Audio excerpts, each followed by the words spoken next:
Hello, welcome to Spread Book Joy. Today I'm going to do my response to the cancel culture tag by Scott and Nell by promoting books for children that fight bigotry.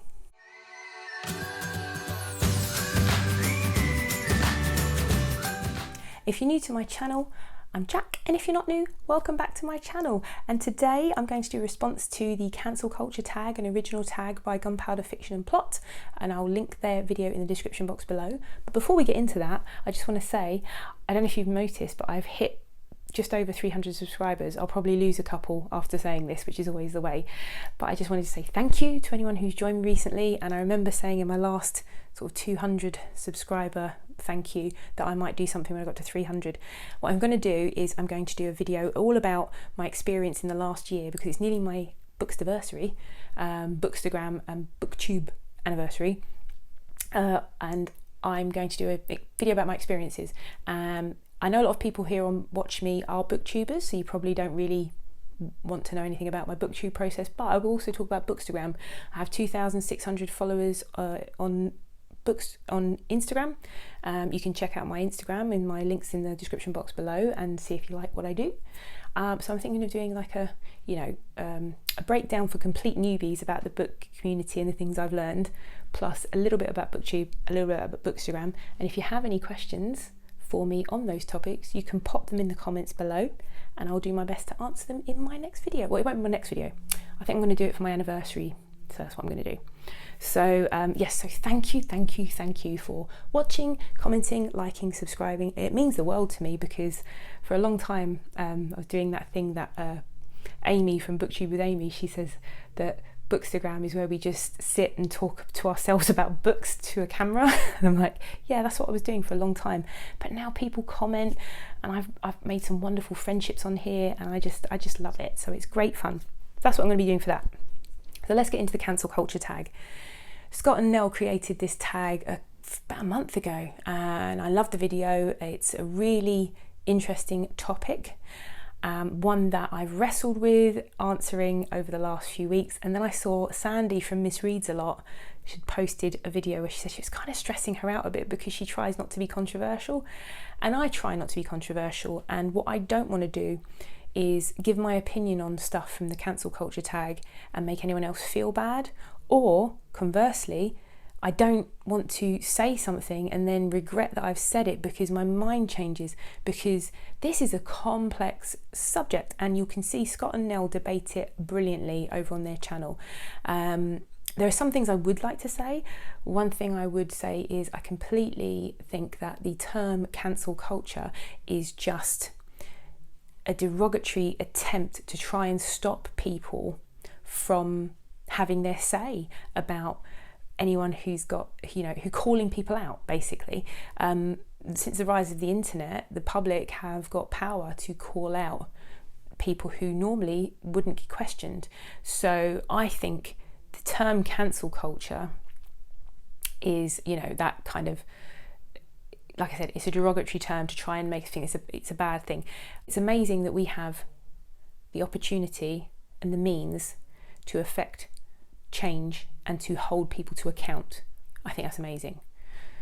But equally, with great power comes great responsibility and all that. It's tricky to balance it correctly and avoid internet pylons. So yeah, because one, like Sandy said, she didn't want to be controversial on her channel, and I really don't actually. I started my channel to promote really good literature for children. I then saw Kevy from Say Kevy did an amazing response to the cancel culture tag, because she didn't want to get into it either, and due to for her own reasons.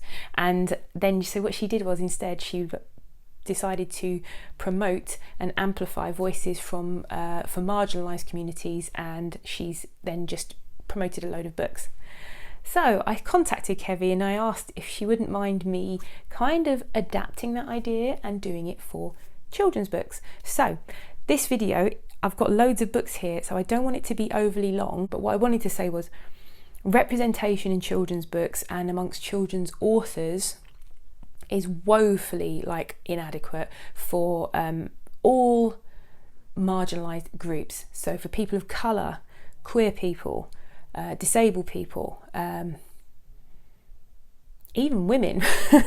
Like you think of children's book authors, you think like women, but actually girls and women as characters, still not as many as boys. So in terms of representation of characters and representation of authors, I try to seek out diverse authors and characters to promote on my channel, because I think that's how we're going to move things forward. We're going to change things from the ground up by promoting diversity in children's books for younger people, and that's my mission in life, to do that as well. I want to promote good literature, and I will never not promote, you know, a good book because it's by a white male. That's not what I'm here about. But what I would do is, if I find excellent books by diverse authors or with diverse representation and I think they're brilliant, I'm going to promote them. So without further ado, I'm going to whiz through some of the books that I absolutely love, and if you want to see more on them, if I have got a review video for them, which some of them I have a review video for,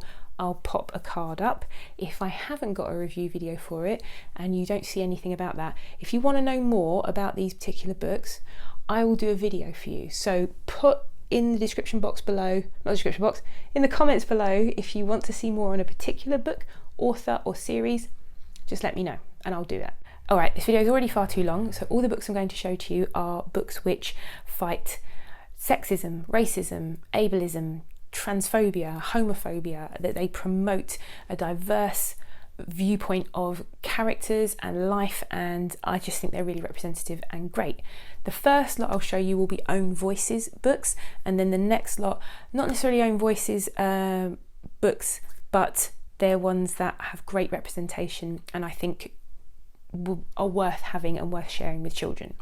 So here we go. I'm going to start with picture books. First up is Nen and the Lonely Fisherman, which I have a video on, but it's all about a merman called Nen who falls in love with a fisherman called Ernest, and it's just beautiful. Look at it, it's absolutely stunning, and this is a very recent release and I've got a video on it.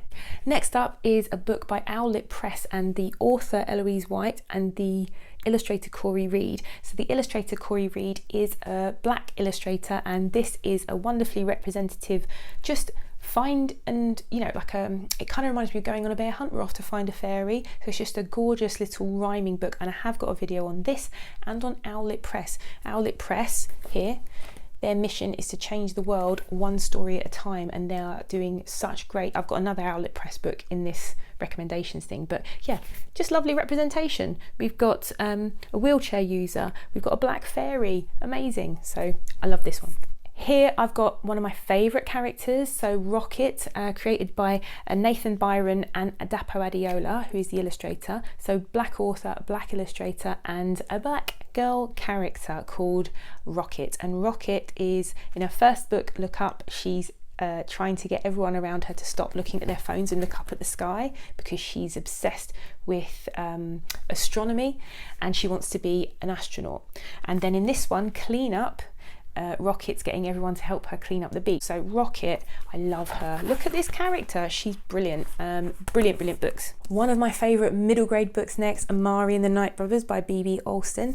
Amari and the Night Brothers is your typical, in some ways, middle grade, where you've got a child who is taken off to another world and told they're special and they have powers, you know, think Harry Potter, think Percy Jackson, but it's not a white boy, which is usually the case. And B.B. Alston, he's got the second book coming out soon. I've got a video on this.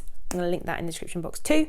Me, My Dad and the End of the Rainbow by Benjamin Dean. This is a wonderful book that I read recently in Pride Month, and it's all about a boy called Archie who finds out that his dad is gay and he wants to know what that means. So he goes on an adventure which involves going to Pride in London, and it's wonderful. And I have a video on that too. YA African inspired fantasy, The Gilded Ones by Namina Fauna. This also has queer representation in it as well, so check this one out. It's really good. I'm looking forward to the next one in the series, but bit of a content warning, it's quite violent. Cinderella is Dead, another YA fantasy. This is a Cinderella, dystopian Cinderella retelling, because I've always thought about the story of Cinderella like she's just so submissive, and then she just marries a prince and she gets dressed up and then suddenly she's good enough to marry the prince. Like, that always didn't sit right with me. And this YA book attempts to like show you why that is bad. So we've got the main character, who is Sophia, and Sophia discovers that actually, you know, all the girls in her future are like they should want nothing but to marry a prince, but Sophia, she wants to marry a princess. So brilliant. I've got a review on this one as well. A Kind of Spark by Elle McNichol and Show Us Who You Are by Elle McNichol. Now, I haven't read Show Us Who You Are yet, which only came out this year, but A Kind of Spark was one of my favourite middle grade books last year. Actually, I think it was my absolute favourite middle grade book last year.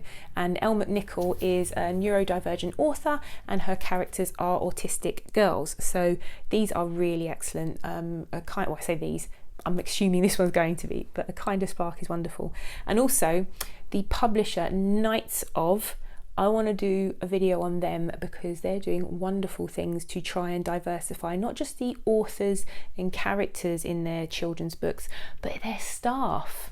So, very interesting publisher. Here's one I just released a video on, and this is Felix Ever After, which is a YA trans love story. And just look at that cover, I absolutely love it. This was a great book, I really enjoyed it. I've got a video on it, I did it this week, so I'll pop a card up for that. This is a TBR book for me. It's by Akala, who is a musician and activist, and Akala's first fiction book, The Dark Lady. It's set in Tudor times, and it's all about, it's a kind of like a magical fantasy set in Tudor times, but he was often asked, because he does Shakespearean like workshops for kids in secondary schools, if there were black people in Tudor times. So he wrote this book because, yes, of course there were black people in Tudor times. And yeah, this is Akala's first book. I'm really looking forward to reading this one. It's not his first book, it's his first fiction book. His first book I'm going to recommend now, it's not a children's book, but it is Natives, and that is excellent. It's about race and class and empire and being British, and he's mixed race, and it was his experience of growing up in Thatcher's Britain as a mixed race child. So yeah, fantastic book.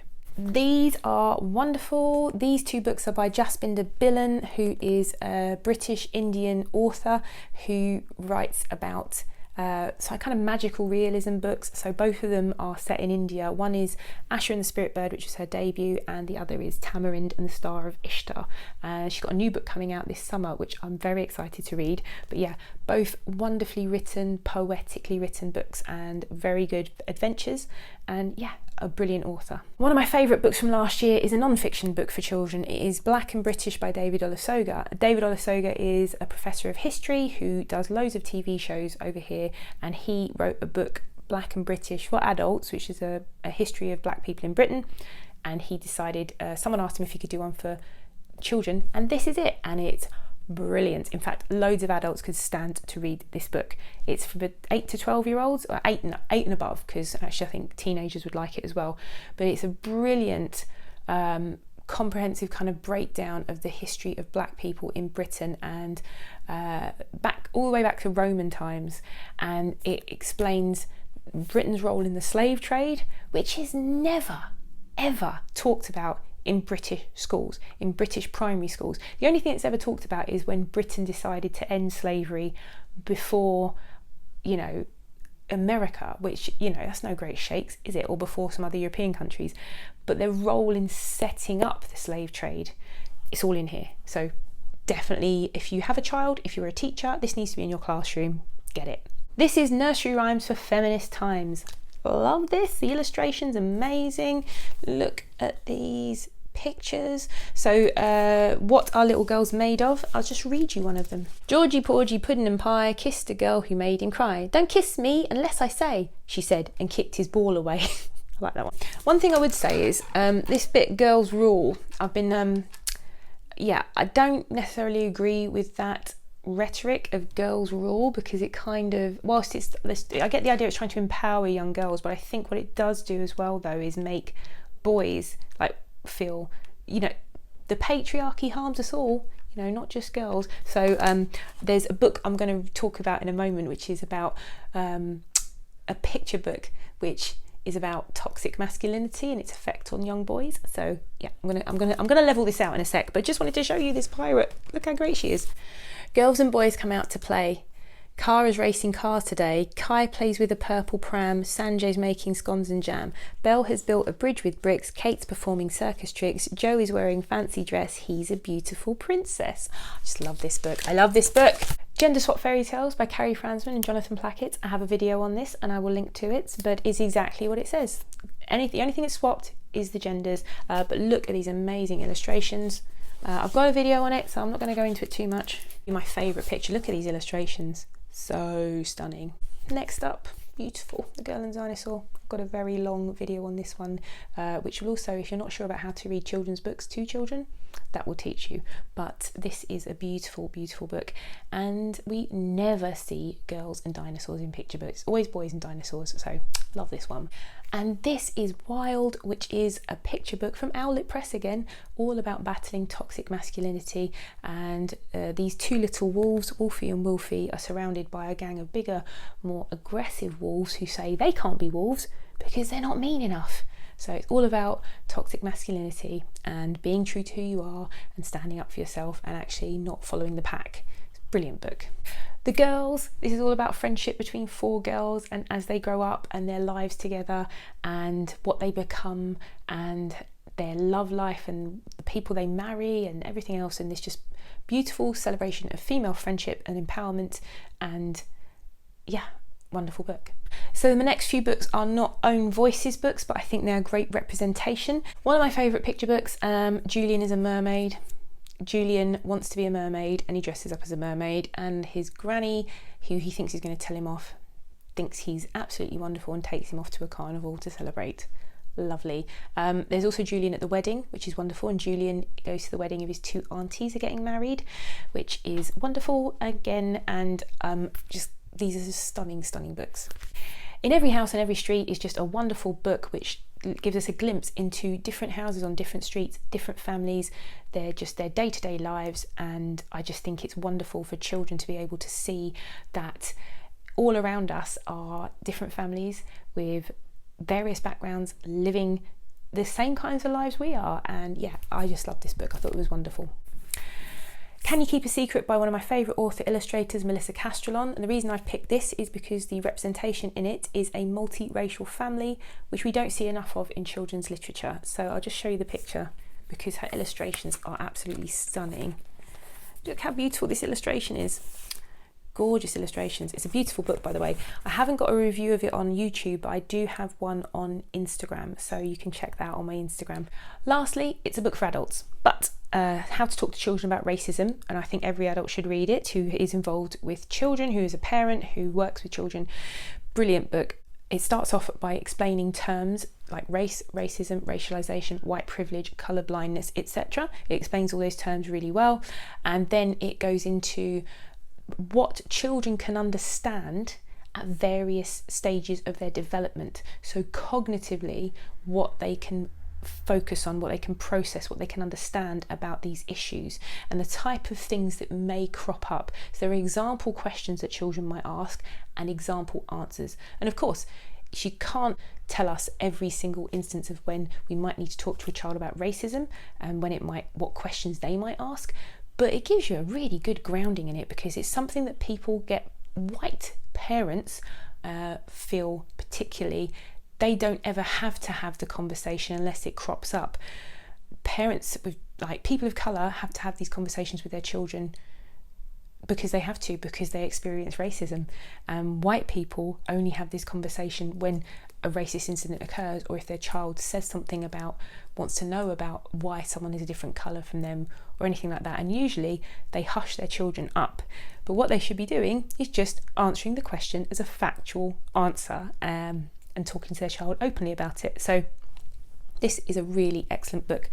On my website I have got notes that I took whilst I was reading this, and you can actually download them. I'll put a link to the notes in the description box below. If you want to know any more about any of these books, please put a comment below. If you've got any suggestions for me on books, I'm always looking for great books that are diverse and representative for recommending to teachers and schools and for putting on my YouTube channel. And yeah, so if you've got any suggestions, pop them in the comments.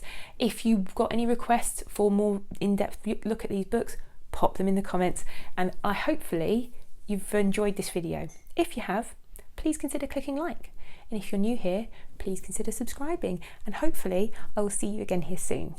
Bye!